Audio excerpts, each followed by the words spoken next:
ನಮಸ್ಕಾರ ಎಲ್ಲರಿಗೂ. ಇವತ್ತು ನಾನು ನಿಮ್ಮ ಮುಂದೆ ಒಂದು ಸರಳವಾದ ಆದರೆ ತುಂಬಾನೇ ಅರ್ಥಗರ್ಭಿತವಾದ ಕಥೆಯನ್ನು ತಂದಿದ್ದೀನಿ. ಅದರ ಹೆಸರು ಒಬ್ಬ ಹಳ್ಳಿಗನ ಕಥೆ.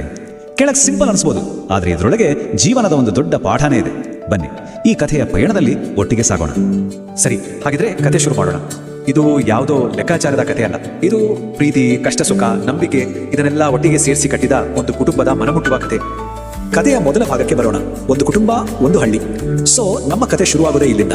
ಒಂದು ಚಿಕ್ಕ ಹಳ್ಳಿ, ಅಲ್ಲಿ ಒಂದು ಅಚ್ಚುಕಟ್ಟಾದ ಕುಟುಂಬ ವಾಸವಾಗಿತ್ತು.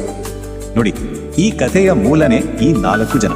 ಮೊದಲನೇದಾಗಿ ಕಥೆಯ ನಾಯಕ, ಆ ವ್ಯಕ್ತಿ. ಆಮೇಲೆ ಅವರಿಗೆ ಸದಾ ಜೊತೆಯಾಗಿರೋ ಅವರ ಹೆಂಡತಿ. ಆಮೇಲೆ ಬೆನ್ನೆಲುಬಾಗಿ ನಿಂತ ಒಬ್ಬ ತಮ್ಮ, ಜೊತೆಗೆ ಪ್ರೀತಿಯ ತಂಗಿ. ಈ 4 ಜನರೇ ಆ ಕುಟುಂಬದ ಜೀವಾಳ. ಸರಿ, ಈಗ ಎರಡನೇ ಭಾಗಕ್ಕೆ ಹೋಗೋಣ. ಬೆಳವಣಿಗೆಯ ಆರಂಭದ ದಿನಗಳು. ಅಂದ್ರೆ ಅವರ ಜೀವನದ ಪಯಣ ಶುರುವಾಗಿದ್ದ ಹೇಗೆ, ಏನೆಲ್ಲ ಕನಸುಗಳನ್ನು ಹೊತ್ತಿದ್ರು ಅವರು, ಬನ್ನಿ ತಿಳ್ಕೊಳ್ಳೋಣ. ಅವರ ಶುರುವಿನ ದಿನಗಳು ತುಂಬಾನೇ ಸರಳವಾಗಿತ್ತು. ಹಳ್ಳಿಯ ಜೀವನ ಅಲ್ವಾ, ಕೈಯಲ್ಲಿ ಅಷ್ಟೇನು ದುಡ್ಕಾಸಿರ್ಲಿಲ್ಲ, ಆದ್ರೆ ಕಣ್ಣುಗಳಲ್ಲಿ ದೊಡ್ಡ ದೊಡ್ಡ ಕನಸುಗಳು. ಒಂದು ಒಳ್ಳೆ ಭವಿಷ್ಯ ಕಟ್ಟಬೇಕು ಅನ್ನೋ ಹಂಬಲ, ಎಲ್ಲಕ್ಕಿಂತ ಮುಖ್ಯವಾಗಿ ಒಬ್ಬರಿಗೊಬ್ಬರು ಸಪೋರ್ಟ್ ಆಗಿತ್ತು. ಅದೇ ನೋಡಿ ಅವರ ಅತಿ ದೊಡ್ಡ ಬಲ. ಮುಂದೆ ಕಥೆಯ 3ನೇ ಭಾಗ, ಜೀವನದ ಪಯಣ ಮತ್ತು ಸವಾಲುಗಳು. ಜೀವನ ಅಂದ್ರೆ ಸುಮ್ಮನೆನಾ, ಹೂವಿನ ಹಾಸಿಗೆತೋ ಅಲ್ಲವೇ ಅಲ್ಲ. ಇವರಿಗೂ ಕೂಡ ಕಷ್ಟಗಳು ಎದುರಾಗುತ್ತೆ. ಅವರ ಬದುಕಿನ ದಾರಿ ಅಷ್ಟು ಸುಲಭ ಇರಲಿಲ್ಲ ನೋಡಿ. ಮದುವೆ ಆದ್ಮೇಲೆ ಹೊಸ ಹೊಸ ಕನಸುಗಳು ಶುರುವಾಯಿತು. ಆದರೆ ಇದ್ದಕ್ಕಿದ್ದಾಗೆ ಬೆಳೆ ಕೈ ಕೊಟ್ಬಿಡ್ತು, ದೊಡ್ಡ ಪೆಟೆ ಬಿತ್ತು.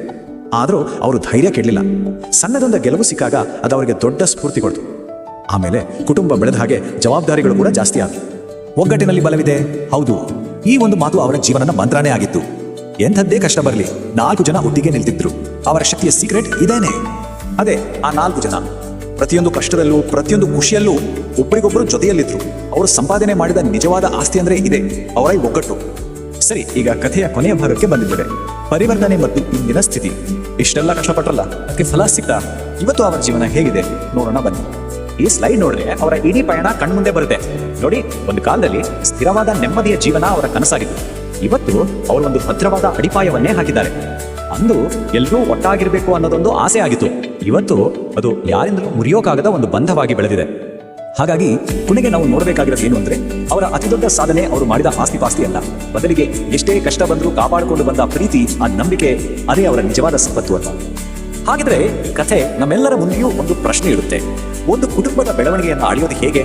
ಅವರ ಹತ್ರ ಇರೋ ಹಣ, ಆಸ್ತಿಯಿಂದಾನ, ಅಥವಾ ಎಂಥ ಪರಿಸ್ಥಿತಿಯಲ್ಲೂ ಜೊತೆಯಾಗಿ ನಿಲ್ಲುವ ಆ ಸಂಬಂಧಗಳಿಂದಾನ? ಇದನ್ನು ನಾವು ಯೋಚಿಸಬೇಕು.